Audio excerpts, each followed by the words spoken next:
بسم اللہ الرحمن الرحیم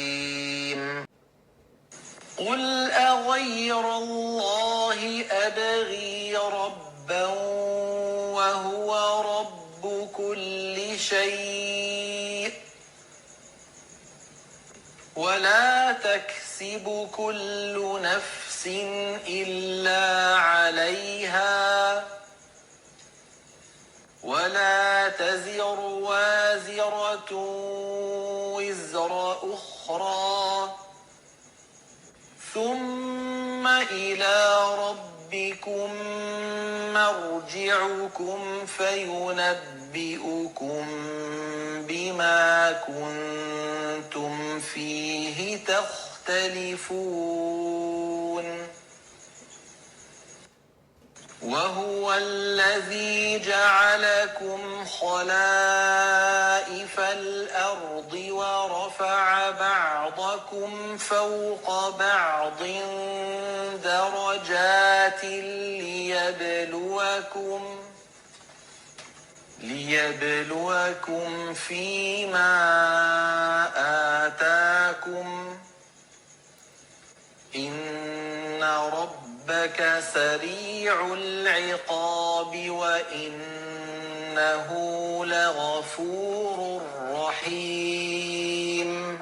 رب اشرح لي صدري ويسر لي أمري واحلل عقدة من لساني يفقهوا قولي ربي زدني علما ربي زدني علما ربي زدني علما اللهم فقهنا في الدين اللهم فقهنا في الدين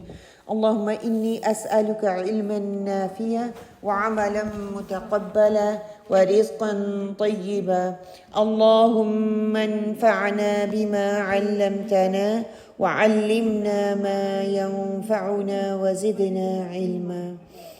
اللهم ألهمني رشدي وأعذني من شر نفسي نية تعلما وتعليما لله تعالى آمين. الحمد لله نحمده ونستعينه ونعوذ بالله من شرور أنفسنا ومن سيئات أعمالنا من يهده الله فلا مضل له ومن يضلل فلا هادي له اللهم أرنا الحق حقا وارزقنا اتباعه وأرنا الباطل باطلا وارزقنا اجتنابه الحمد لله رب العالمين والصلاة والسلام على أشرف الأنبياء والمرسلين نبينا محمد وعلى آله وصحبه أجمعين الله لا أشرك به شيئا اللهم لا سهل إلا ما جعلته سهلا وأنت تجعل الحزن سهلا إذا شئت اللهم ثبتنا عند الموت بلا إله إلا الله اللهم اجعلني أحبك بقلب كله وأرضيك بجهد كله اللهم اهدني وسددني اللهم اهدنا وسددنا اللهم اهدني واهدني به اللهم اغفر لي واهدني وارزقني وعافني اعوذ بالله من ضيق المقام يوم القيامة آمين اللهم آمين. انشاءاللہ تعالیٰ آج ہماری سورہ الانعام کی آخری دو آیات جو رہ گئی تھی ان کو ہم انشاءاللہ تعالیٰ مکمل کریں گے اور پھر پورے سورت کے گو تھرو انشاءاللہ تعالیٰ ہم جائیں گے. آیت نمبر 164 کا ٹاپک آپ لکھ لیں کہ کوئی کسی کا بوجھ نہیں اٹھائے گا، رب کے سامنے حاضری کی تیاری جو ہے ہمیں دنیا میں رہتے ہوئے کرنی ہے انشاءاللہ. سب مل کے اس آیت کو لفظ با لفظ انشاءاللہ تعالیٰ پہلے پڑھ لیں. قل آپ کہہ دیجئے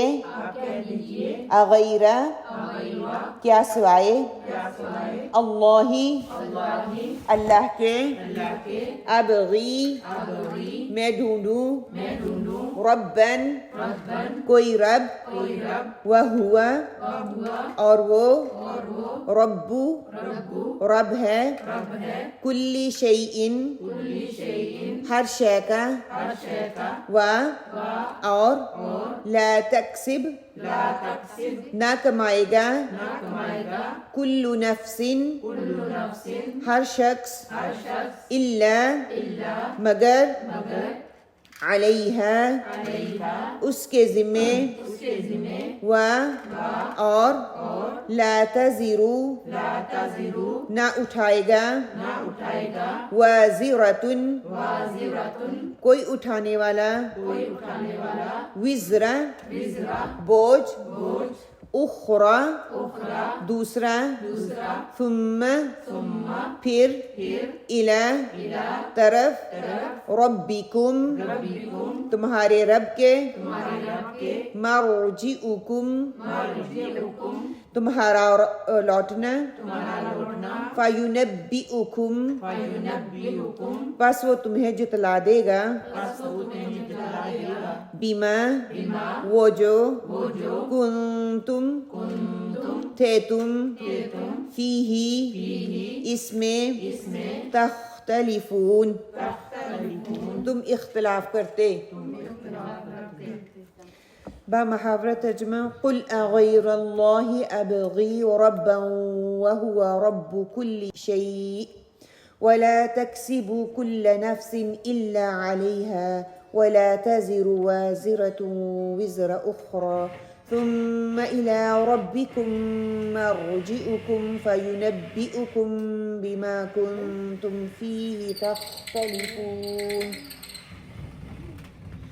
آپ فرما دیجئے کہ کیا میں اللہ کے سوا کسی اور کو رب بنانے کے لیے تلاش کروں حالانکہ وہ مالک ہے ہر چیز کا اور جو شخص جو بھی عمل کرتا ہے وہ اسی پر رہتا ہے اور کوئی کسی دوسرے کا بوجھ نہیں اٹھائے گا پھر تم سب کو اپنے رب کے پاس جانا ہوگا پھر وہ تم کو جتلائے گا جس چیز میں تم اختلاف کرتے تھے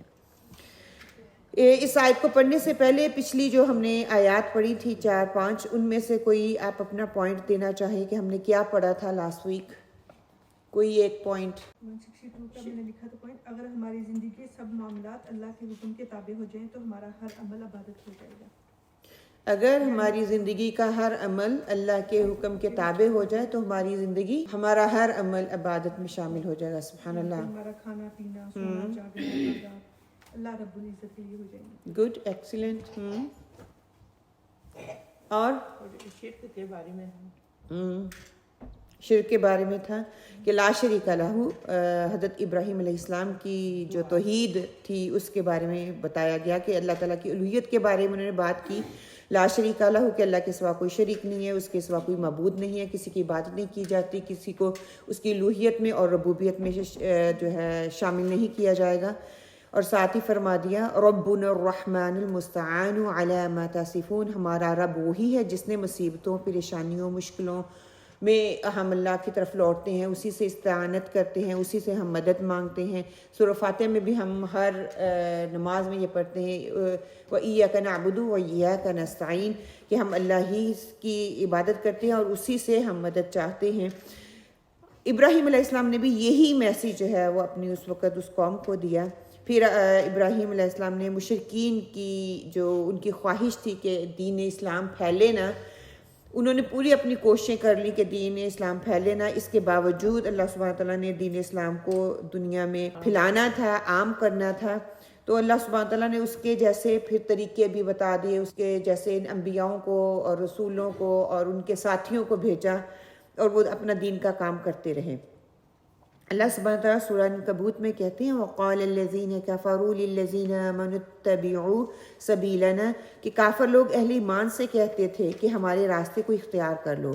وَلْنَحْمِلْ خَطَايَاكُمْ ہم تمہارا بوجھ اٹھا لیں گے کہ ہمارا دین قبول کرنے کی وجہ سے تمہیں کوئی تکلیف نہیں آئے گی تمہیں کوئی نقصان نہیں ہوگا تمہیں کوئی مصیبت نہیں آئے گی ہم تمہاری ذمہ داری لیتے ہیں تمہارے ہر کام کو ہم اپنے کندھوں پہ اٹھا لیں گے اور کیا کہ بس تم جو ہم کہہ رہے ہیں وہ کرتے جاؤ اب اسی کی تردید میں اگلی آیات آ رہی ہیں اللہ سبحانہ تعالیٰ آپ صلی اللہ علیہ وسلم سے فرما رہے ہیں قل کہہ دیجئے اے نبی محمد صلی اللہ علیہ وآلہ وسلم غیر اللہ ابغی ربا کیا میں اللہ کے سوا کسی دوسرے کو رب تلاش کروں کسی دوسرے کو رب کہوں نعوذ باللہ کہ اللہ تعالیٰ کو چھوڑ کر جو میں کسی اور کو اس کی ربوبیت کا حقدار بنا دوں ربوبیت میں شامل کر لوں اللہ تعالیٰ کی صفات میں کسی اور کو شریک ٹھہرا لوں کہ یہ کتنا غلط عقیدہ ہے کتنی غلط بات ہے جو کہ میں کروں گا پھر آگے بتا دیا وَهُوَ رَبُّ كُلِّ شَيْءٍ ہر چیز کا رب تو اللہ سبحانہ و تعالیٰ ہے ہر چیز سے مراد کہ رب العالمین ہے، ہمارا رب جو ہے وہ رب العالمین ہے۔ رب کون ہوتا ہے؟ خالق ہوتا ہے، مالک ہوتا ہے، مدبر ہوتا ہے، سسٹینر ہوتا ہے، تمام دعاؤں کو قبول کرنے والا ہوتا ہے، پرورش کرنے والا، حد کمال سے ذرے سے لے کے حد کمال تک پہنچانے والا ہوتا ہے۔ کہ میرا رب وہ ہے جس کی یہ ساری چیز، جس کی میں ملکیت ہوں، جس نے مجھے پیدا کیا ہے، وہ میرا رب ہے۔ جب انسان اللہ تعالیٰ کی ربوبیت کو پہچان لیتا ہے، اس پہ شعور حاصل کر لیتا ہے، اس کے مطابق زندگی گزارتا ہے، تو انسان جو ہے اللہ کی عبادت اور خشوع کے ساتھ کرنا شروع کر دیتا ہے، اللہ کو ماننا شروع کر دیتا ہے، کیونکہ وہ اللہ تعالیٰ کو ہر چیز میں پہلے رکھتا ہے، پھر وہ اپنی طلب جو ہے بعد میں رکھتا ہے۔ تو ربوبیت کا یہ درجہ ہے۔ اور پھر ساتھ ہی بتا دیا گیا کہ صرف یہ کہہ دینا کافی نہیں ہے کہ میں نے اللہ کو رب مان لیا ہے، یا کہ اللہ کو رب کہہ دینا میرے لیے کافی ہے، بلکہ اللہ تعالیٰ کہتے ہیں کہ جو وَلَا تَكْسِبُ كُلُّ نَفْسٍ إِلَّا عَلَيْهَا، کوئی انسان جو کچھ کماتا ہے اس کے اپنے ذمے ہے، اسی کا وہ بوجھ اٹھائے گا۔ جو میں کما رہی ہوں وہ میں بوجھ اٹھاؤں گی، اچھا ہے یا برا ہے۔ جو آپ کما رہے ہیں، جو آپ کر رہے ہیں، وہ آپ اس کا بوجھ اٹھائیں گے، اچھا ہے یا برا ہے۔ کہ ہر فعل کا ذمہ دار ہر شخص خود ہے، وہ جس طرح کا بوجھ اٹھا کے چل رہا ہے وہ ویسا ہی آخرت میں اس کا اجر پائے گا۔ اور ملت ابراہیمی کا یہ ایک عام قانون ہے، وَلَا تَزِرُ وَازِرَةٌ وِزْرَ أُخْرَى، کوئی کسی کا بوجھ نہیں اٹھائے گا، ہر کسی کو اپنا بوجھ خود اٹھانا ہوگا۔ کہ یہ کہہ دینا کہ آپ میرے لیے یہ کر دو تو تمہارے لیے میں خیر خواہی کر دوں گا، تمہارے لیے میں جواب دہی کر دوں گا، اللہ سبحانہ تعالیٰ کہتے ہیں وہاں پہ تو ایک ایسا ماحول ہوگا کہ ہر کوئی دوسرے سے چھینا جھپٹی کر رہا ہوگا، مجھے دے دیا جائے، مجھے دے دیا جائے، دوسرے کی نیکیاں چھیننے کے لیے ہوگا۔ ماں باپ والدین جو دنیا میں ہر ایک کے لیے، اپنے بچوں کے لیے ہر کوشش کرتے ہیں کہ ان کو ہر سہولت پرووائڈ کی جائے، وہ کہیں گے کہ میرا آپ سے کوئی تعلق نہیں ہے، میں آپ کو نہیں جانتا۔ اور جیسے کل ہم نے پڑھا تھا کہ ایمان اور تقوی کی بنیاد پر ہی وہی دوست کام آئیں گے، یہ دین کی بنیاد پر دوستی ہوتی ہے، وہ آخرت میں آپ کے کام آئے گی، کیونکہ وہ دین دنیا میں رہتے ہوئے تمہیں اللہ کے ساتھ جوڑنے والے تھے، اچھی صحبت تھی، وہی تمہارے قیامت والے دن کام آئیں گے، ورنہ اپنے بھی ماں باپ تمہارے کام نہیں آئے گے، ہر کسی کو اپنا بوجھ خود ہی اٹھانا ہے۔ اور اسی طرح کا ٹاپک ہم سورہ البقرہ کے آخری رکوع میں بھی پڑھ چکے ہیں کہ ہر کسی کو اپنا بوجھ خود اٹھانا ہے۔ انسان جس طرح کی کمائی کرتا ہے، جس طرح کا بوجھ اٹھاتا ہے، جو کرتا ہے وہ دنیا میں رہتے ہوئے اپنے لیے آخرت کا سامان تیار کر رہا ہے۔ دیکھیے اگر ہم نے ریس میں دوڑنا ہو تو ہم کیا کرتے ہیں؟ ہم اپنے آپ کو لائٹ رکھتے ہیں، ہم یہ نہیں کہ ہم نے بیگ پیک اس میں پانی بھی ڈال لیا، اس میں کھانے کی چیزیں بھی ڈال لی، اس میں اسپیئر کپڑے بھی ڈال لیے، اس میں اسپیئر شوز بھی ڈال لیے، پھر میں نے بھاگنا شروع کر دیا۔ جتنا خالی ہو کے، ایمٹی ہو کے بھاگیں گے اتنے ہی آپ منزل مقصود تک جلدی پہنچ جائیں گے۔ آج ہماری بدقسمتی یہ کہ ہم دنیا کو مقصد بنا لیا ہم لوگوں نے، جس میں آگے ہی اگلی آیت پہ اللہ تعالیٰ مقصد بتا رہے ہیں کس مقصد کے لیے اللہ نے دنیا میں ہمیں بھیجا تھا، ہم نے اسی کو اپنا مقصود بنا لیا ہے کہ یہی ہمارا مقصد ہے، یہی ہماری آؤٹ ریچ ہے، اور یہی ہمارا کامیابی ہے، اور اسی کو کامیابی سمجھ کے اسی پہ خوشیاں منا رہے ہیں، اسی کی ڈگریاں حاصل کر رہے ہیں، اسی پہ ٹائم سیو کر رہے ہیں، اسی میں میری دن جا رہا ہے، اسی میں میری رات جا رہی ہے، اسی میں میری صلاحیتیں لگ رہی ہیں، اور اینڈ پہ میرے ہاتھ پر لے کے آئے گا کچھ ہی نہیں، بوجھ بوجھ بوجھ۔ اور دوسرا یہ کہا جا رہا ہے کہ کسی کی انڈی تقلید آنکھیں بند کر کے نہ کرو، سوچ سمجھ کے اپنا دین کا علم بھی لینا ہے تو ہر ایک کے پیچھے فالوور بن کے نہ لو، بلکہ اپنی آنکھیں کھولو، دیکھو جو بات کر رہا ہے وہ صحیح بات کر رہا ہے، جو بات کہہ رہا ہے وہ صحیح بات کہہ رہا ہے۔ جیسے شب معراج آج رات کو یا رات کو تھی، اتنے میسیجز ہم ان میسیجز کو نیکی سمجھ کے آگے کر رہے ہیں، عبادت سمجھ کے آگے کر رہے ہیں، اور آگے سے سوالات پوچھے جا رہے ہیں ایسا ہے تو ایسا کیوں نہیں ہے۔ آپ صلی اللہ علیہ وسلم کی زندگی انہوں نے 40 سال سے پہلے کی زندگی گزاری تھی نا،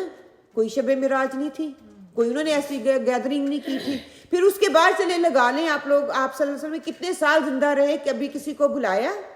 کبھی کسی کو کہا کہ اکٹھے ہو کے اس طرح کی عبادت کرو، خاص عبادت۔ دیکھیں 27ویں رات قرآن پاک میں آ گئی کہ جو 27ویں رات ہے یا شب قدر ہے اس کی اتنی فضیلت ہے، ٹھیک ہے، اس سے زیادہ کسی بھی چیز کی فضیلت نہیں ہے، یہ بات ایک شور کر لیں۔ یہ جو آ رہا ہے نا بار بار کہ قرآن کو اتنی دفعہ 2 نفل پڑھیں اور 12 نفل پڑھیں، سورۃ فاتحہ اتنی دفعہ پڑھیں، سورۃ اخلاص اتنی دفعہ پڑھیں، درود اس طریقے سے پڑھیں، آیت الکرسی اس طریقے سے پڑھیں، 100 سال کی عبادت سے زیادہ ثواب مل جائے گا۔ اور ایک اور چیز بھی ہے جو روزہ رکھے گا نا، ازاریہ روزہ اس کو بولتے ہیں، 1000 ہی ہے کہ 1000 روزے کے رکھنے کا ثواب مل جائے گا. وہ جو رمضان کے روزے جو فرض ہیں ان کا اتنا ثواب نہیں بتایا جا رہا ہے. یہ نفلی روزہ ہے اس کا اتنا بتایا جا رہا ہے. ہاں میں نہیں منع کرتی کہ روزہ نہ رکھیں. آج تھرسڈے فالن ہو رہا تھا اس نیت سے رکھتے, یہ سنت کا روزہ رکھ لیں, کوئی آپ کو منع نہیں کر رہا.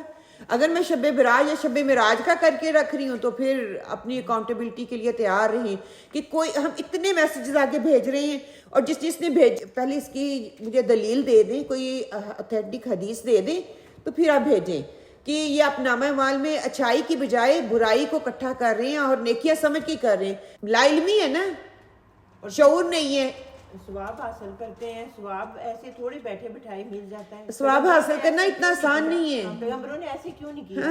آپ صلی اللہ علیہ وسلم اتنا انسان ہوتا تو آپ صلی اللہ علیہ وسلم یہ نہ کہتے کہ نماز روزہ رکھو, دین میں نکلو, دین کی خدمت کرو. وہ آرام سے بتا دیتے یہ سال میں ایک دفعہ ایک دن آنا ہے, اس میں بیٹھ کے خوب محنت کر لینا, سارے سال کی کمائی کھانا. یا 10 بندوں کو جا کے میسج ہم دنیا میں رہتے ہوئے ایک دن محنت کر کے سارا سال نہیں کھاتے. دن رات محنت کر لیں سارا سال آپ کھاتے نہیں. ہر دن کی ضرورت علیحدہ سے ہے. اللہ تعالیٰ نے روح بنائی ہے, روح کی ضرورت ہے ایوری سنگل ڈے. آپ ہر روز رات کو اٹھ کے کماتے ہیں, اللہ کی عبادت کرتے ہیں, کریں, آپ کو کوئی منع نہیں کر رہا. آپ ذکر و اذکار کرتے ہیں, کریں. آپ عبادات کر رہے ہیں, کریں. آپ رات کو تہجد کے 10 نفل 12 نفل پڑھتے ہیں, پڑھیں. وہ آپ کی روٹین میں ہے, کوئی آپ کو اس کا گناہ نہیں ملے گا. وہ کوئی بدعت اور ایکسٹرا عمل نہیں, وہ آپ صلی اللہ علیہ وسلم کی سنت ہے. دین پہ چلنے کے لیے تو کہا گیا ہے کہ اپنا اس کو ایک ذریعہ بناؤ رات کو اٹھ کے اللہ کی عبادت کرنے کو, تاکہ وہ تقویت دے.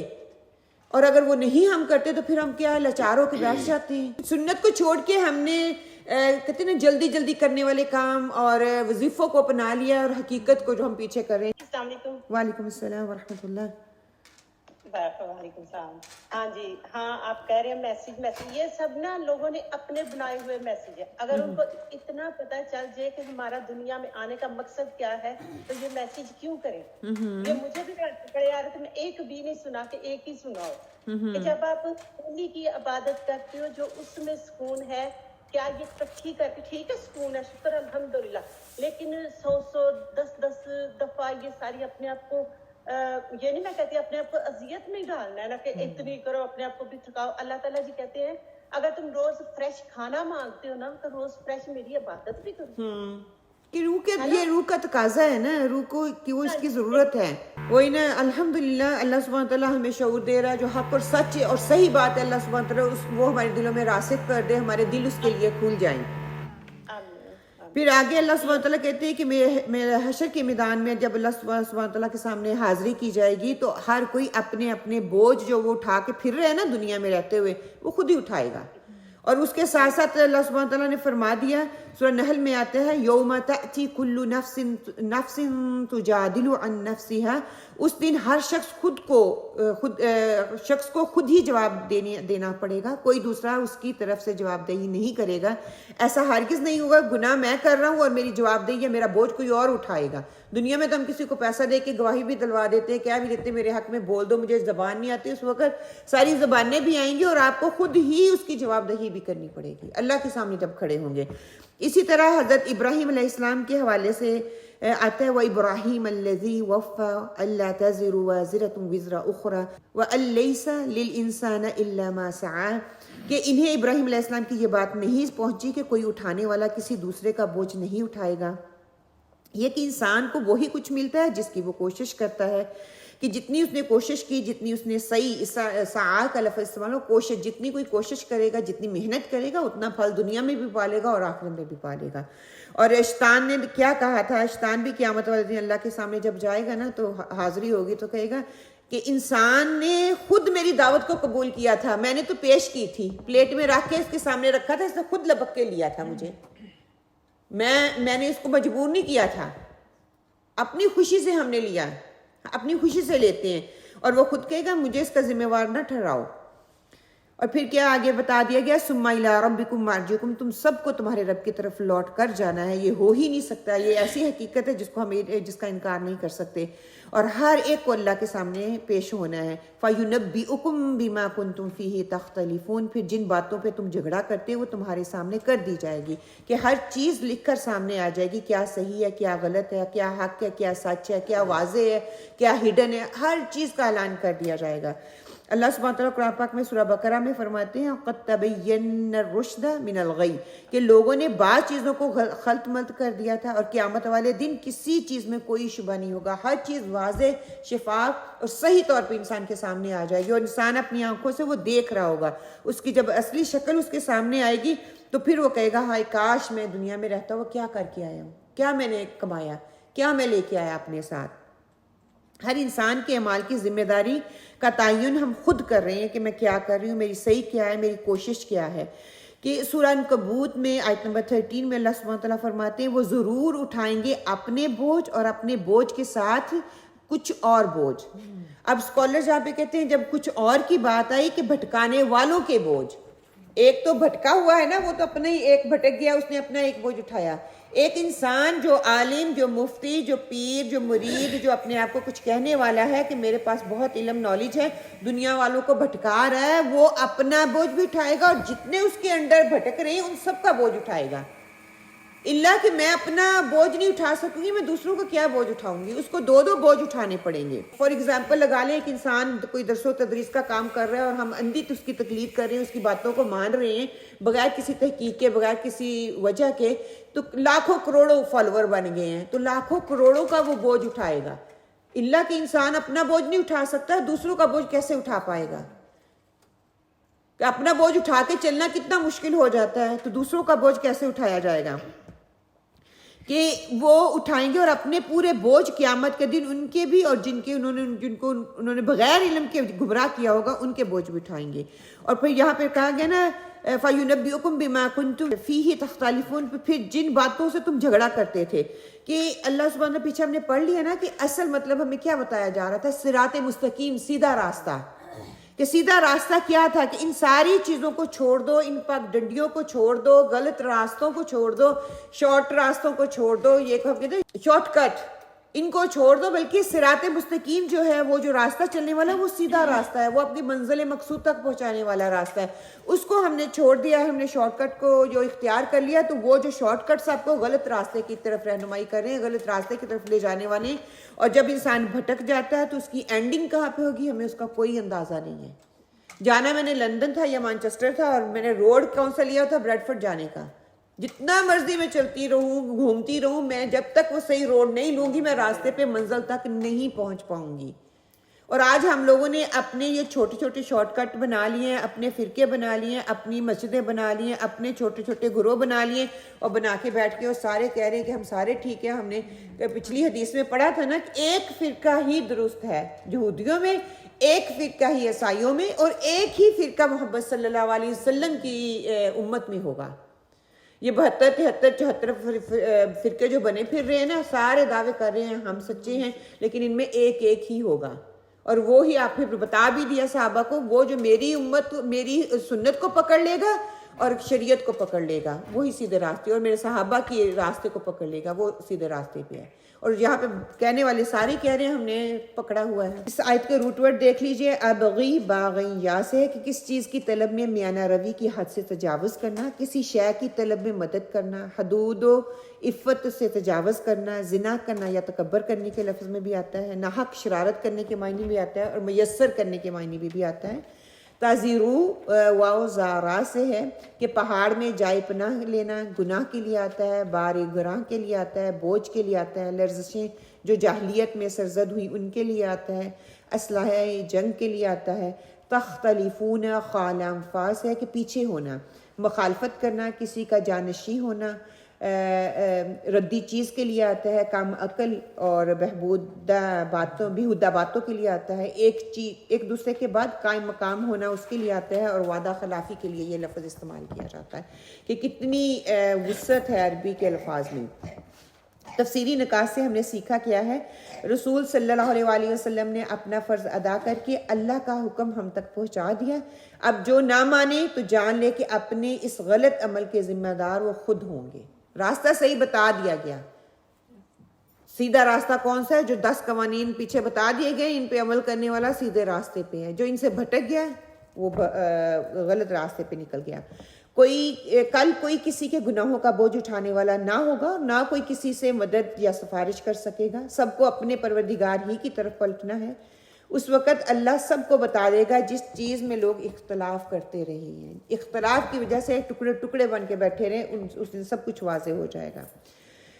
پھر آیت نمبر 164 کے حوالے سے حدیث لے لیجیے، صحیح بخاری کی حدیث ہے 3335۔ عبداللہ بن مسعود رضی اللہ عنہما نے بیان کیا، رسول صلی اللہ علیہ وسلم نے فرمایا جب کوئی انسان ظلم سے قتل کیا جاتا ہے تو آدم علیہ السلام کے سب سے پہلے بیٹے قابیل کے نامہ اعمال میں بھی اس قتل کا گناہ لکھا جاتا ہے، کیونکہ قتل ناحق کی بنا سب سے پہلے اس نے بنیاد جو تھی وہ اس نے سٹارٹ کی تھی، کہ وہ غلط کام کو رائج کرنے والا ایک بندہ ہے اور اس کے فالوور جتنے سارے، ان سب کا گناہ اس کے اوپر جائے گا۔ اسی طرح کوئی ایک اچھا کام کرنے والا، اس سب کا اچھائی کا ثواب اس بندے پہ جائے گا جو اس چیز کو رائج کرے گا۔ قوانین الہی اس میں ہمیں کیا بتائے گئے ہیں؟ نیکی پر اچھی جزا ہے اور بدی کی ایک ہی سزا ہے، جو ہم نے حدیث بھی پڑھی پچھلے ویک۔ ایک کا بوجھ دوسرے پر نہیں ڈالا جائے گا، ہر کوئی اپنی ہاتھ کی کمائی خود کھائے گا۔ جیسے دنیا میں کہتے ہیں نا، میری کمائی، میری ویج، میرے پیسے میں کھاتا ہوں، میں دوسروں کو کیوں دوں۔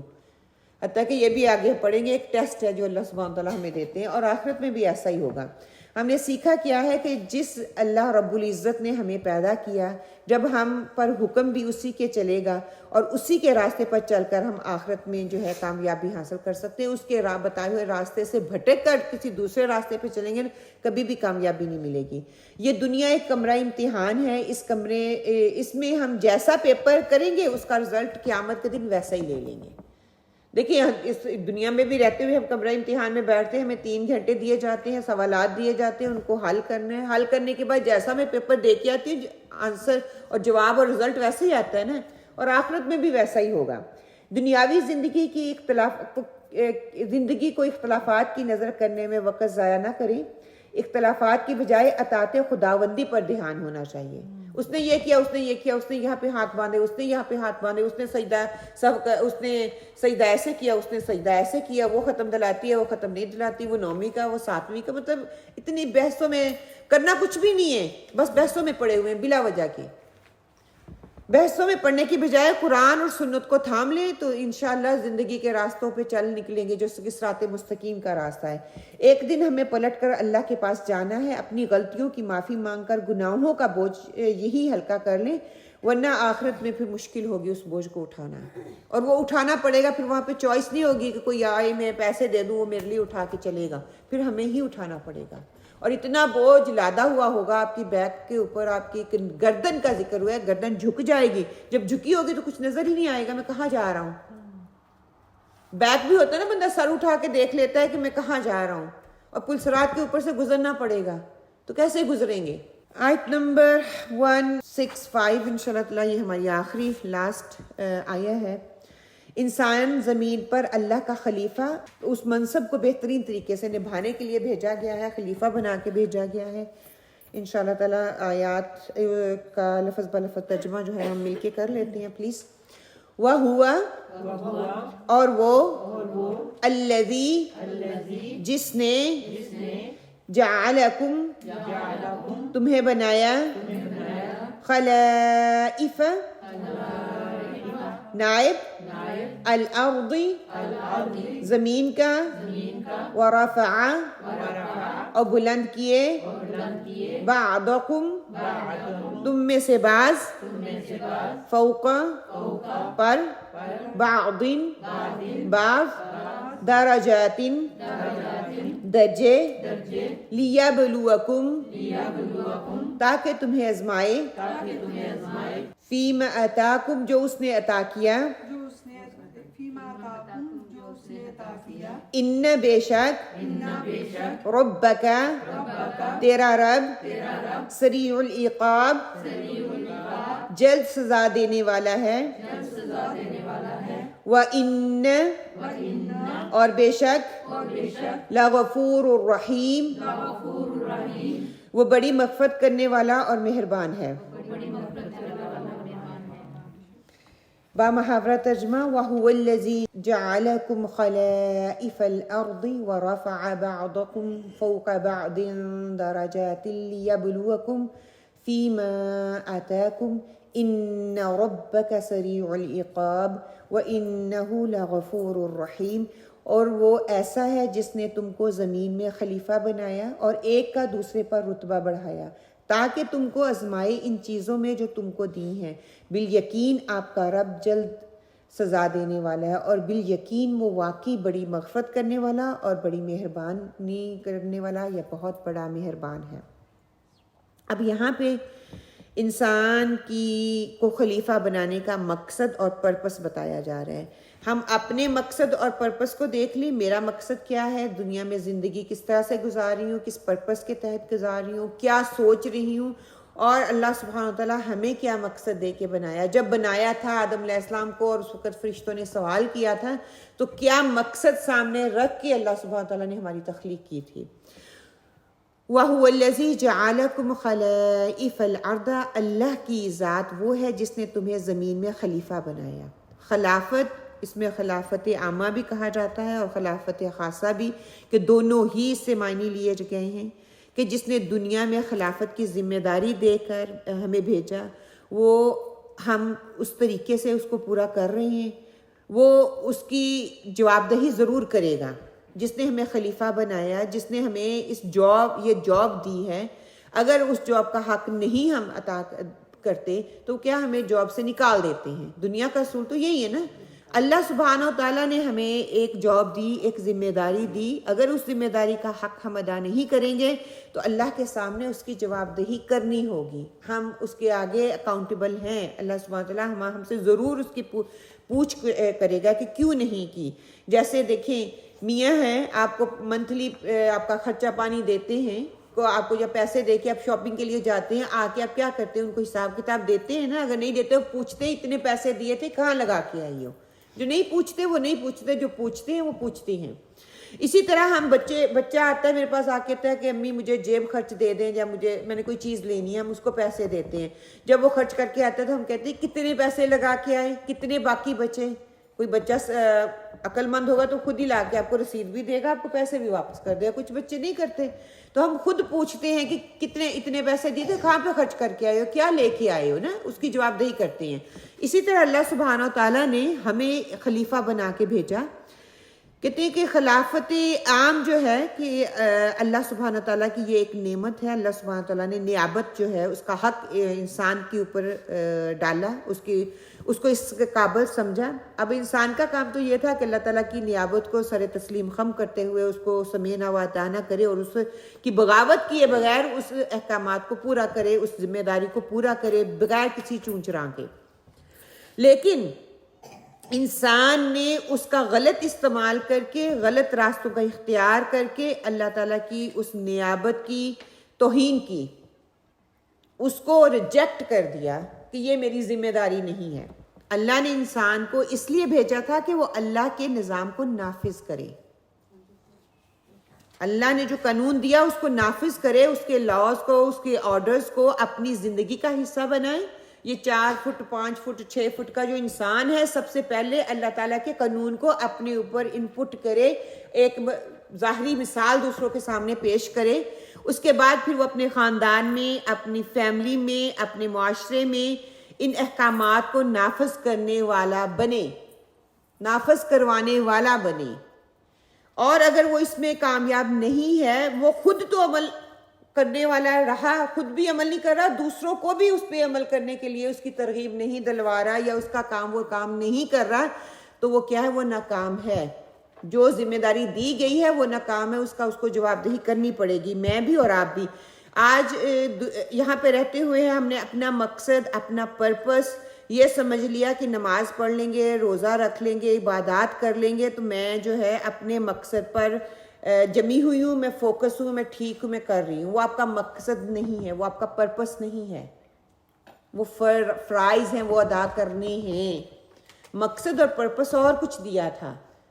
ٹھیک ہے، ہم نے مقصد اور پرپس کو پیچھے کر دیا، ہم نے ریسورسز جو دیے گئے تھے اس کا استعمال کرنا شروع کر دیا۔ دیکھیں سردی ہے نا، ہم جیکٹ کس لیے پہنتے ہیں؟ اپنے آپ کو پروٹیکٹ کرنے کے لیے، سردی سے بچانے کے لیے۔ ہم یہ تو نہیں کہتے کہ سردی آئی ہے اس لیے کہ میں جیکٹ پہنوں، ہم اس لیے کہتے ہیں، ہم کہتے ہیں نا سردی کا موسم اس لیے آیا کہ میرے پاس جیکٹ ہے، میں جیکٹ پہن لوں۔ نہیں، سردی کے موسم نے آنا ہی ہے، بلکہ میں جیکٹ پہنتی ہوں پرپس کو کور کرنے کے لیے تاکہ وہ مجھے پروٹیکٹ کر سکے. تو آپ صلی اللہ علیہ وسلم سورہ مزمل میں آپ صلی اللہ علیہ وسلم کو کیا کہا تھا؟ راتوں کو عبادت کرو تاکہ تمہیں دنیا میں جو اپنی ذمہ داری جو ادا کرنے کے لیے نکلتے ہو نا، فریضہ جس مقصد کے لیے نکلتے ہو، تو رات کو تمہیں تقویت ملے، مجھ سے بات کرو، انرجی ملے. ہاں کہ وہ ایک ہمیں ٹولز ہیں، نماز، روزہ، حج، زکوٰۃ، عبادات، ذکر ٹولز ہیں اس راستے پر استقامت سے چلنے کے لیے. ہم نے اس ٹولز کو بس وہیں پہ پکڑ لیا، اسی کو مقصد بنا لیا اور مقصد کو پیچھے کر دیا. اور ساتھ ہی اللہ تعالیٰ نے بتا دیا کہ انسان کے حق میں اپنی خلافت کے تذکرے کا جو ذکر کر دیا گیا نا، اس کے بارے میں بتایا کہ خلافت عرضی کا دوسرا پہلو جو سامنے آتا ہے وہ یہی ہے کہ پوری انسانیت کو اللہ تعالیٰ نے نائب بنا کے پیدا کیا. جب اللہ سبحانہ وتعالیٰ نے آدم علیہ السلام کو پیدا کیا تھا، سورہ البقرہ میں پوری یہ سٹوری پڑھ چکے ہیں. وَإِذَا قَالَ رَبُّكَ لِلْمَلَائِكَةِ إِنِّي جَاعِلُكَ فِي الْأَرْضِ خَلِيفَةً. تو سب سے پہلے آدم علیہ السلام کو جب اللہ تعالیٰ نے خلیفہ کا منصب دیا تھا تو اس وقت فرشتوں نے کیا کہا تھا کہ اس انسان کے اوپر یہ بوجھ ڈال رہا ہے، ہم تو سب تیری عبادت کرنے والے ہیں، تیری تعریف کرنے والے ہیں، ہر وقت ہم ذکر و اذکار میں لگے رہتے ہیں، تو نے ہمیں نہیں چوز کیا، اس انسان کو چوز کیا، آدم علیہ السلام کو چوز کر دیا. اور آدم علیہ السلام پہ اللہ تعالیٰ نے وہ ذمہ داری ڈال دی، اس کو نائب مقرر کر دیا. اور پھر انسان کو اللہ تعالیٰ نے اپنا جو ہے وہ خلیفہ مقرر کر لیا، اپنا نائب مقرر کر لیا. اور نائب کیا ہوتا ہے؟ جو آرڈر دینے والا ہوتا ہے، اس کے ہر آرڈر کو جیسا آرڈر ہے اس کو ویسے ہی دوسروں تک پہنچانا ہوتا ہے. جیسے ہم کہتے ہیں منشی، اپنی زبان میں منشی کیا کرتا ہے؟ حساب کا، جس کو سیکٹری ہم کہہ لیں، ہے نا، حساب کتاب رکھتا ہے، ایک ایک چیز لکھتا ہے، پھر آگے دوسرے تک ایز اٹ از اس کو پہنچاتا ہے. اور ساتھ ہی فرما دیا بعضکم فوق بعض درجات، میں نے تم میں سے بعض کو درجے کے اعتبار سے بعض پر فوقیت عطا کی ہے. مطلب کہ درجے کے اعتبار سے کیسے؟ بعض کمزور ہیں، بعض طاقتور ہیں، بعض امیر ہیں، بعض کے پاس علم ہے، بعض جاہل ہیں، بعض چھوٹے ہیں، بعض موٹے ہیں، کئیوں کے پاس زیادہ اولاد ہے، کئیوں کے پاس کم اولاد ہے، کئیوں کے پاس بڑا گھر ہے، کئیوں کے پاس چھوٹا گھر ہے، کوئی علم کے اعتبار سے زیادہ ہے، کوئی مال کے اعتبار سے زیادہ ہے. کہ یہ اللہ سبحانہ وتعالیٰ کی کریشن کا میگا پلان تھا، جس کے بارے میں اللہ سبحانہ وتعالیٰ یہ بتا رہے ہیں کہ اس کو کوئی بدل نہیں سکتا، کہ سب اکٹھے آ جاتے ہیں تو اللہ تعالیٰ کی کریشن کا جو مقصد تھا، جو پرپس تھا، وہ فلفل نہیں ہو رہا تھا. ایک ہی دفعہ آتے، ایک ہی دفعہ اٹھا لیتے ہیں. آ رہا ہے، جا رہا ہے، انسان کو اس بات کی طرف نشاندہی کروائی جا رہی ہے کہ ایک آتا ہے دوسرا چلا جاتا ہے، ایک انسان آتا ہے دوسرا چلا جاتا ہے. ہمارے والدین کے والدین اور ان کی پشت اپنے دیکھ لیں کتنے آئے کتنے گئے. اس میں ایک ورائٹی ہے جو اللہ سبحانہ وتعالیٰ نے رکھ دی ہے کہ اللہ نے خود یہ ڈیزائن بنایا، یہ ڈیسائیڈ کیا، کسی انسان کو اس کا اختیار نہیں دیا. یہ قوت انسان کو اللہ تعالیٰ نے دی، یہ مال دی، جسمانی صحت یا طاقت اللہ سبحانہ تعالیٰ دی، شکل و صورت دی، اللہ تعالیٰ نے جسم دیا، عقل دی، علم دی. یہ ساری کی ساری دنیاوی مرتبے لگا لیں آپ، جو ہمارا اپنا سٹیٹس، ہماری اپنی سوچ، جس چیز کو سوچ، مختلف درجے جو اللہ تعالیٰ نے دنیا میں رہتے ہوئے بنا دیے ہیں انسانوں کے، وہ کسی پرپس کے تحت ہیں. ایسا ہی نہیں ہے، اللہ تعالیٰ سب کو ایک جیسا بنا دیتا ہے. امیر سارے امیر ہوتے، کسی کو کوئی احساس ہی نہ ہوتا. امیروں کو دولت دے کے ان کی آزمائش کر دی کہ وہ غریبوں کا حق دیتے ہیں کہ نہیں دیتے، اور غریبوں کو غریب رکھ کے یہ کہہ دیا کہ وہ میرا شکر ادا کرتے ہیں یا نہیں کرتے. امیر اپنی امیری پہ تکبر کرے گا، غرور کرے گا، غلط استعمال کرے گا، غریبوں کا حق نہیں دے گا، تو اللہ تعالیٰ کے احکامات کی حق تلفی کرے گا. جہاں پہ اس کو کہا جا رہا ہے وہاں پہ وہ اس کو خرچ نہیں کرے گا، تو وہ خود خدا بن کے خود ہی فیصلے کرنے لگ جاتا ہے. تو اس کے لیے اللہ تعالیٰ نے کہا ہے کہ یہ اللہ تعالیٰ کی پلاننگ ہے کہ اللہ تعالیٰ نے ہر انسان کو مختلف صلاحیتیں دی، ان صلاحیتوں کے ذریعے اس کو پروان چڑھایا. ہر ایک کا اپنا قد مختلف ہے، اس کا رنگ مختلف ہے، اس کی صلاحیت مختلف ہے، اس کا شیپ مختلف ہے، اس کا مطلب ہر پورے کا پورا سٹرکچر جو ہے انسان کا وہ مختلف ہے، اس کی سمجھ مختلف ہے، اس کے فیصلہ کرنے کی صلاحیت مختلف ہے. ہر چیز اللہ تعالیٰ نے فرق رکھ کے یہ فرق دنیا کی خوبصورتی بنا دی. ہر درخت ایک جیسا نہیں ہے، ہر پھل ایک جیسا نہیں ہے. پہاڑ، آپ ہر پہاڑ کو دیکھیں گے اس کی اپنی ایک ورائٹی ہے. آسمان کو دیکھ لیں، ہر ایک کا ایک اپنا رنگ ہے. ہر چیز میں اللہ تعالیٰ نے بیوٹی رکھ دی. اسی طرح انسانوں میں اللہ سبحانہ تعالیٰ نے یہ ساری چیزیں جو ہے رکھ کے ایک ورائٹی جو انسان کے سامنے رکھی. پھر فرمایا لِيَبْلُوَكُمْ فِي مَا آتَاكُمْ، تاکہ ان چیزوں کے ذریعے تمہیں آزمائش جو اللہ نے تمہیں عطا کی ہیں. اگر تم امیر ہو تو اس کو وہ تمہارے لیے آزمائش ہے، غریب ہے تمہارے لیے آزمائش ہے، تم دوسروں پہ ظلم و ستم کرتے ہیں یہ تمہارے لیے آزمائش ہے، تم عاجزی دکھاتے ہو یہ تمہارے لیے آزمائش ہے، کہ انسان جو ہے کمرہ امتحان میں بیٹھا پرچہ حل کر رہا ہے، اس کے لیے تھوڑا سا وقت ہے، دنیا کے لحاظ سے وہ 3 گھنٹے دیتے ہیں، اللہ کے لحاظ سے شاید ہمارے پاس 1 گھنٹہ بھی نہیں ہے، اللہ کے وقت کے اعتبار سے ہم 100 سال بھی جی لیں گے، شاید وہ 1 گھنٹہ بھی نہیں ہے۔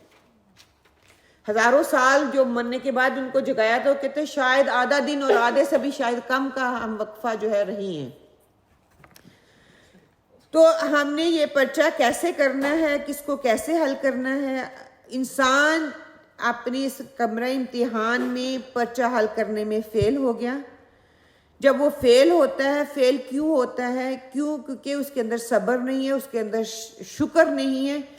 وہ پرچہ حل تبھی کر پائے گا جب اس کے اندر صبر ہوگا، اور اس صبر پہ وہ شکر کرنے والا ہوگا، اللہ تعالیٰ کے احکامات کی اطاعت کرنے والا ہوگا۔ جب یہ چیزیں انسان کے اندر نہیں ہوں گی، وہ کبھی بھی کمرہ امتحان میں بیٹھ کر اس پرچے کو حل نہیں کر سکتا۔ دیکھیں یہ ساری چیزیں جو ابھی میں نے مال، عزت، طاقت، قوت، جسمانی طاقت، صحت، ہر چیز گنوائی ہے، ہر چیز میں صبر درکار ہے۔ اور صبر جب آئے گا، بیماری پہ صبر کروں گی تو صبر اس پہ شکر کروں گی تو کیا ہو جائے گا؟ اللہ تعالیٰ الحمدللہ جس حال میں اللہ تعالیٰ رکھے گا۔ مال ہے غریبوں کو دوں گی، الحمدللہ اللہ تعالیٰ شکر اور صبر یہ دونوں لازم و ملزم ہیں اپنا کمرہ امتحان میں کامیابی حاصل کرنے کے لیے۔ اسی طرح حضرت آدم علیہ السلام نے کہتے ہیں کہ اپنی ارواح میں جب اللہ سبحانہ تعالیٰ نے عہد الست لیا تھا، حضرت ابراہیم علیہ السلام نے، حدیث کا مفہوم ہے، عالم ارواح کی جو حدیث ہے اس کا مفہوم میں آپ کے سامنے رکھتی ہوں، کہ حضرت آدم علیہ السلام نے اپنی اولاد کے تمام ارواح کو دیکھا تو ان میں تفاوت پا کر عرض کیا، ربی لولا سویت بین عبادک، اے پروردگار تو نے اپنے بندوں میں مساوات کیوں نہیں قائم کیا؟ مختلف ورائٹی دیکھی تو فوراً سے سوال آیا کہ اللہ تعالیٰ نے کیوں نہیں ان کو برابر کیوں نہیں رکھا، کہ اللہ تعالیٰ ناانصافی تو کرنے والا نہیں ہے؟ تو اللہ سبحانہ وتعالیٰ نے فرمایا اگر میں سب مخلوق کو برابر کر دیتا تو کوئی بھی میرا احسان مند نہ ہوتا، کوئی میرا شکر گزار نہ ہوتا، کوئی شکر کرنے والا نہ ہوتا۔ انفارچونیٹلی ہم رنگ برنگے ہو کے بھی اس رب کا شکر ادا نہیں کر رہے، ہم اس پرپس کو پورا نہیں کر رہے۔ پھر اللہ سبحانہ تعالیٰ آگے فرماتے ہیں کہ ان اللہ یأمر بالعدل والاحسان، سورہ نحل میں آتا ہے کہ اللہ تعالیٰ تمہیں عدل اور احسان کا حکم دیتے ہیں۔ جو لوگ ہر معاملے میں مساوات کی بات کرتے ہیں نا، ان کا نظریہ درست نہیں ہے، کہ اللہ تعالیٰ نے آزمائش کے لیے خود کو انسان دنیا میں جو ہے ورائٹی رکھی، اس کے ورائٹی کو سامنے رکھتے ہوئے ان کے اندر عدل اور احسان رکھنا ہے۔ پھر شکل و صورت کے حساب سے اللہ سبحانہ تعالیٰ سورہ لیل میں ہم پڑھتے ہیں ان سعیکم لشتی، کہ تمہاری کوششیں بھی مختلف ہوں گی، تمہارے لیے تمہاری اچھائیوں کے کام بھی تمہاری مختلف کوشش کے ہوں گے، تمہاری برائیوں کے لیے بھی مختلف ہوں گی، تمہاری آزمائشیں بھی دوسروں سے مختلف ہوں گی، تمہاری ہر چیز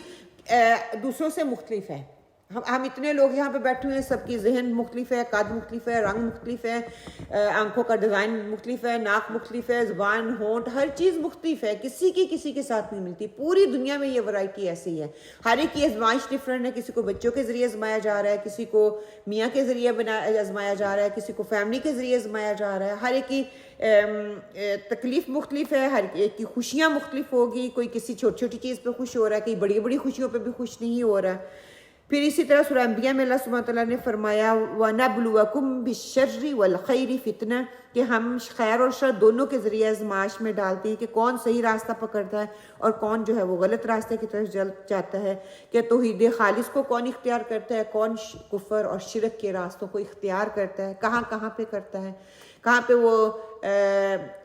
کھلا شرک کر رہا ہے، کہاں پہ وہ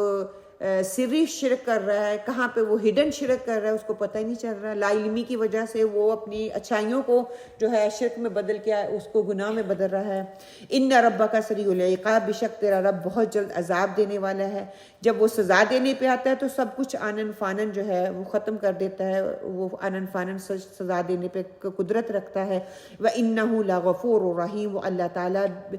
بے حد بخشش کرنے والا ہے، مہربان ہے، وہ انسان کو مہلت دیتا جا رہا ہے۔ جب انسان سرکشی کے بعد اس کی طرف رجوع کرتا ہے تو اس نے معافی کے دروازے انسان کے لیے کھول دیے، کہ وہ گناہ زمین سے آسمان تک اس کے گناہ بھرے ہوئے ہیں، تو پھر بھی وہ آج ندامت کے آنسو اللہ کے سامنے روتا ہے تو اللہ تعالیٰ اس کو معاف فرما دیتے ہیں۔ کہ کتنے بھی اس کی جو رحمت کے خزانے وہ بھرے پڑے ہیں. اللہ تعالیٰ کہتے ہیں اللہ کی رحمت اللہ کے غضب پہ حاوی ہے کہ انسان غلطیوں کے کرنے کے باوجود اللہ تعالیٰ جو ہے ہمیں بخش دیتا ہے. اللہ تعالیٰ سے دعا کرتے ہیں کہ اللہ سبحانہ تعالیٰ ہمیں اس صورت سے بہترین اور اچھی جو باتیں ہم نے پڑھی ہیں اس پر عمل کرنے والوں میں بنا دے. ہم انسان ہیں, ہم سے بھول چوک ہو جائے گی, ہوتی ہے, اور اس کے ریمائنڈر کے لیے اس کے ساتھ جڑے رہنا ضروری ہے کہ ہر آیت میں ہر صورت میں اللہ تعالیٰ انہی ریمائنڈر کو بار بار ہمارے سامنے لے کے آتے ہیں. 165 آیت کے روٹ ورڈ دیکھ لیجئے. رافعین سے ہے اٹھانا اور بلند کرنا, بلند درجے کے لیے آتا ہے, آسمان کی طرف اٹھا لے جانے کے لیے آتا ہے, شرف بخشی کے لیے آتا ہے, ادب اور احترام کی وجہ سے عزت کرنا اس کے لیے آتا ہے, تیز رفتاری کے لیے آتا ہے, کسی کے راز کو فاش کرنا اس کے لیے بھی یہ لفظ بولا جاتا ہے. لیبلوکم با لام واو سے ہے کہ کپڑے کا بسیدہ اور پرانا ہو جانا, سفر کی وجہ سے لاغر ہو جانا, کسی کا امتحان کرنا, تکلیف کے لیے اس کو آزمایا جانا, نعمت اور مشقت کی آزمائش کے لیے آتا ہے, کسی کی اچھی یا بری حالت کو دوسرے کے سامنے ظاہر کرنے کے لیے آتا ہے. العقاب کیا ہے؟ عین قاف با سے ہے کہ پاؤں کا پچھلا حصہ, بیٹا پوتا یعنی کہ نست پشتی جس کو ہم کہتے ہیں اس کے لیے چلنے کے لیے بھی یہ عقب لفظ جو ہے استعمال کیا جاتا ہے, اور مہینے کے آخری دن کو بھی یہی کہا جاتا ہے. الٹے پاؤں واپس لوٹنا اس کے لیے بھی آتا ہے, کسی کے پیچھے چل کر اس کا جانشی ہونا اس کے لیے آتا ہے, صلے اور ثواب کے لیے آتا ہے, عقوبت اور سخت عذاب کے لیے آتا ہے, ایک چیز کے بعد دوسری کا آنا اس کے لیے استعمال ہوتا ہے لفظ. اس آیت کی تفسیری نکات کیا ہیں, ہم نے کیا سیکھا؟ تمام انسان دنیا میں اللہ سبحانہ وتعالیٰ کے خلیفہ ہیں, یہ کسی ایک انسان کی ذمہ داری نہیں ہے, ہم سارے ہی اللہ سبحانہ وتعالیٰ کی, آدم علیہ السلام ہمارے ہم سب کے باپ ہیں, تو ہم سب ان کی اولاد ہیں اور ہم سب پہ یہ ذمہ داری ہے ایز اے خلیفہ وہ ہم نے پوری کرنی ہے. زمین کی بادشاہی انسان کی, انسان پر برتری, مختلف قوموں اور افراد کی ایک دوسرے پر برتری, یہ سب اللہ تعالیٰ کی طرف سے بطور امانت دی گئی ہیں, اور ہم نے اس کو ایز اے امانت کے طور پہ استعمال کرنا ہے. جب وہ چاہتا ہے, جس وقت چاہتا ہے وہ لے لیتا ہے, جس وقت اس کا دل کرتا ہے وہ ہمیں دے دیتا ہے. اس پر تصرف کا اختیار محض امتحان کے لیے ہے. اس امتحان کا نتیجہ انسان روز جزا, انعام یا سزا کے طور پر پائے گا. انسان کی آزمائش کیا ہے کہ انسان کا منصب خلافت, اس کو جو رتبہ دیا جاتا ہے, انسان کو اللہ تعالیٰ نے جس منصب کے لیے چنا یہ ہمارے لیے آزمائش ہے. دنیاوی درجات اور مقام اس کے لیے آزمائش کا ذریعہ ہے, نعمتوں کی فروانی اس کے لیے آزمائش کا ذریعہ ہے. حدیث لے لیجئے کہ سیدنا ابو ہریرہ رضی اللہ عنہ بیان کرتے ہیں کہ رسول صلی اللہ علیہ وسلم نے فرمایا, اگر مومن کو اللہ تعالیٰ کے عذاب کا پتہ چل جائے تو کوئی بھی جنت کی طمع نہیں رکھے گا, اور اگر کافر کو اللہ تعالیٰ کی رحمت کا پتہ چل جائے تو کوئی بھی جنت سے نا امید نہیں ہوگا. سبحان اللہ, کہ اللہ تعالیٰ نے اللہ تعالیٰ کی کل 100 رحمتیں اللہ تعالیٰ نے پیدا کی, ان میں سے ایک رحمت اپنی مخلوق کے اندر نازل کر دی, اور اس کی وجہ سے ایک دوسرے پر رحیم ہے وہ, اور 99 رحمتیں اللہ تعالیٰ کے پاس ابھی محفوظ ہیں جو کہ جنت الفردوس میں جانے والوں کو دی جائیں گی. ایک نعمت کا ہم اندازہ نہیں لگا سکتے, ایک رحمت جو اللہ تعالیٰ کی ہے اس کا اندازہ ہم نہیں لگا سکتے, اور پھر 99 رحمتیں کیسی ہوں گی. سبحان اللہ. اور جیسے کل بھی ہم نے پڑھا تھا نا کہ انسان اتنا حریص ہوگا کہ آخری انسان جو جنت میں جانے والے ہوگا, اللہ تعالیٰ اس کے چھوٹے چھوٹے گناہوں کو اس کے سامنے لا کے رکھے گا, اور وہ ڈر رہا ہوگا کہ اب میرے بڑے بڑے گناہ بھی آئیں گے اللہ سبحانہ وتعالیٰ, تو وہ کیا کرے گا, اللہ تعالیٰ کہتے ہیں سارے گناہوں کی جو ہے وہ تمہیں نیکیاں اس کے متبادل تمہیں دے رہا ہوں. تو بڑا خوش ہوگا کہ اللہ تعالیٰ میرے تو بڑے بڑے گناہ بھی کیے تھے, وہ تو میں نے دیکھے ہی نہیں ہے. کتنا انسان حریص ہو جائے پھر بڑے بڑے گناہوں کی بھی وہ پرواہ نہیں کرتا کہ اب میرے وہ بڑے بڑے دکھا دے, چھوٹے چھوٹوں پہ مجھے گناہوں پہ جو تو اتنا ثواب دے رہا, تو پھر جو بڑے بڑے ہیں وہ بھی مجھے دکھا دے. کہ اس پر پھر آپ صلی اللہ علیہ وسلم کہتے ہیں کہ مسکرا دیے کہ انسان کتنا حریص ہے. ہم نے سیکھا کیا ہے کہ یہ دنیا کمرہ امتحان ہے, جہاں ملنے والے دنیاوی رتبے اللہ کی دین اور امتحان ہے. اللہ کے ہاں قدر رتبے کی نہیں بلکہ تقوی کے ساتھ کیے گئے اعمال کی ہوگی. جو تقوی کی بنیاد پہ اللہ کے ڈر سے, اس کی محبت کے شوق میں کیا جائے گا, اس کی بنیاد پہ جو ہے آپ کو رزلٹ دیا جائے گا. شیطان ہمیں اسی دھوکے میں رکھتا ہے کہ ہم کچھ بھی کر لیں, مگر اللہ غفور الرحیم ہے, ہمیں یہ بھلوا دیتا ہے کہ وہ شدید العقاب بھی ہے, وہ سزا دینے والا بھی ہے, اور آج امت مسلمہ نے یہی ڈھونگ رچایا ہوا ہے نا، اللہ غفور الرحیم ہے، ہر الٹے سے الٹا کام کرتے جاؤ، اللہ غفور الرحیم ہے۔ اللہ تعالیٰ کہتے ہیں پہلے صحیح کرو، اس کے لیے کوشش کرو، پھر میں غفور الرحیم ہوں، ورنہ میں شدید العقاب ہوں، میں فیصلہ بھی عادل بھی ہوں، میں نے عدل بھی کرنا ہے۔ اور دھوکے میں زندگی گزارنے سے بچ کر سچے دل سے اللہ کی طرف لوٹے تو اللہ گناہ معاف کر دے گا اور ہمیں اپنے وسیع دامن رحمت میں سمیٹ لے گا۔ اللہ سبحانہ تعالیٰ سے دعا کرتے ہیں اللہ سبحانہ تعالیٰ ہمیں جو دنیاوی کہتے ہیں نا کہ ظلمت کے اندھیرے ہیں، ہم اس میں ڈوب رہے ہیں، اس میں پھر رہے ہیں، اللہ سبحانہ تعالیٰ ہمیں وہاں سے نکال کر اللہ سبحانہ وتعالیٰ ہمیں نور میں لے آئے، اللہ سبحانہ وتعالیٰ ہمیں نیکی کے راستوں پر چلنے والا صالحین کی صحبت عطا کر دے۔ وآخر دعوانا الحمد للہ رب العالمین وقولوا قولی ھذا واستغفر اللہ لی ولکم آمین۔ اس کے ساتھ ساتھ سورہ انعام یہاں پہ مکمل ہوتی ہے، الحمدللہ ثم الحمدللہ۔ سورہ انعام وہ سورہ تھی جو کہ کہتے ہیں کچھ آیات کے علاوہ پوری کی پوری ایک ہی خطبے میں نازل کی گئی اور آخری نازل ہونے والی صورتوں میں سے تھی۔ کی صورت ہے بیفور ہجرت یہ نازل ہوئی، اور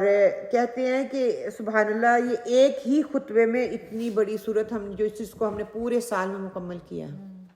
چھوٹے چھوٹے سیشن کر کے۔ کئی دفعہ اتنی مشکلات بھی آئیں کہ وہ کچھ آیات کی تیاری کرنا اتنا مشکل تھی، اس وقت آپ صلی اللہ علیہ وسلم پہ یہ کتنی بڑی ذمہ داری ہوگی، اتنی آیات کو اکٹھا لینا اور پھر اس کو یاد کرنا اور پھر اس کا مطلب سمجھ کے دوسروں تک پہنچانا۔ یہ ساری چیزیں جو ہے آپ صلی اللہ علیہ وسلم نے کس طرح دوسروں تک پہنچائی ہوگی۔ اور اس میں سب سے اہم ترین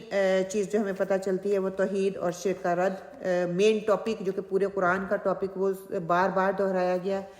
اللہ کی قدرت کی سیر کروائی گئی، مختلف نعمتوں کی یاد دہانی انسان کو کروائی گئی، مختلف احکامات آئے، اور کہتے ہیں 30% سورہ آل عمران میں توحید اور شرک پر مشتمل آیات ہیں، مطلب 49 آیات، 165 میں 49 آیات جو توحید اور شرک کے بارے میں واضح احکامات جو ہیں وہ ہمارے سامنے آتے ہیں۔ سورت کا آغاز بھی اور اختتام بھی جو دھماکے سے ہوا، آغاز میں اللہ تعالیٰ نے اپنی نعمتوں کا، اللہ کے شکر کا ذکر کرتے ہوئے، اور اینڈ پہ بھی وہی بات ہمارے سامنے رکھ دی ہے کہ انسان جو ہے اس میں بہت سے احکامات بھی ہے، جس میں والدین کی پر احسان کرنا، ان کی ذمہ داریوں کو پورا کرنا، فحش سے بچنا، ہر اس چیز سے بچو جو کہ فحش کے قریب لے جانے والی ہے، اس سے بچو، گرے ایریے سے بچو۔ کیوں جب ہم گرے ایریے میں انٹر ہو جاتے ہیں تو وہ ہمیں برائیوں پہ برائی ہمارے لیے کرنا وہ ہے وہ آسان کر دیتے ہیں، انسان بری فحش کاموں کو کرنا اس کے لیے آسان ہو جاتا ہے۔ وہ فحش پھر کسی بھی قسم کا ہو، وہ لباس کا ہو، وہ باتوں کا ہو، وہ گفتگو کا ہو، وہ انداز بیاں ہوں، کوئی بھی آپ اس میں لگا لیں، وہ زینت ہو، آرائش ہو، ہر طرح کی فحش فحوشی اس میں آ جاتی ہے۔ پھر یتیم کے مال کے حق کے بارے میں بات کی گئی، کیونکہ وہ اتنی طاقت نہیں رکھتا، اس کی سزا ہمیں بتا دی گئی۔ پھر اس کے علاوہ یہود و نصارہ کے جو عقائد تھے اس پہ بات ہوئی، خود سے حلال اور حرام ہم نے نہیں بنا لینا، بلکہ یہ اللہ سبحانہ وتعالیٰ ہی کو، اللہ سبحانہ تعالیٰ کا حق ہے، اور اللہ سبحانہ تعالیٰ ہی اس کا حق ہمیں بتاتا ہے کہ حلال کیا ہے اور حرام کیا ہے، ایون دو کسی نبی اور رسول کو بھی اللہ سبحانہ تعالیٰ نے یہ اختیار نہیں دیا تھا۔ پھر اختلافات سے اٹھ کر ملت ابراہیمی کی پیروی کے ذریعے انفرادی اور اجتماعی اصلاح کی کوششیں کرنی ہے، بس یہ مقصد اور پرپس اس صورت کا اللہ سبحانہ تعالیٰ ہمیں دیتے ہیں۔ اللہ سبحانہ تعالیٰ ہمیں اس اپنے مقصد کو، اپنے پرپس کو سمجھنے کی توفیق عطا فرمائے، ہمیں اس پر عمل کرنے کی توفیق عطا فرمائے۔ سورہ انعام جو ہے کہتے ہیں کہ اس میں حضرت ابراہیم علیہ السلام کی توحید اور رسالت کے جو حقائق ہمارے سامنے آئے، اس میں اللہ سبحانہ تعالیٰ کا تعارف ہمارے سامنے آیا۔ اس میں اللہ سبحانہ تعالیٰ نے نبی محمد صلی اللہ علیہ وآلہ وسلم کو کل کہہ کر پکارا، کتنی دفعہ کل آیا، کتنی دفعہ پکارا، اور کس کس حکم پہ پکارا گیا اس کے بارے میں آیا۔ کافروں کے متعلق بتا دیا گیا، پھر جن و انس کے متعلق بتایا گیا کہ جن و انس کیا کرتے ہیں، جنات کی ذمہ داری کیا تھی، وہ کیا کام کرتے ہیں، اور انسان اپنی ذمہ داری کو کس طرح سے نبھاتے ہیں۔ پھر مختلف واقعات ہوئے اور اس میں مختلف انبیاؤں کا ذکر کیا گیا، ان کے نام بتا دیے گئے۔ پھر احکام اور ہدایات کے جو 10 رولز قوانین ہمیں دے دیے گئے جو کہ پہلی کتابوں میں بھی تھے اور ہمیں بھی اللہ تعالیٰ نے وہ دیے، اس پہ بات ہوئی. اور اس کے ساتھ ساتھ اللہ سبحانہ و تعالیٰ نے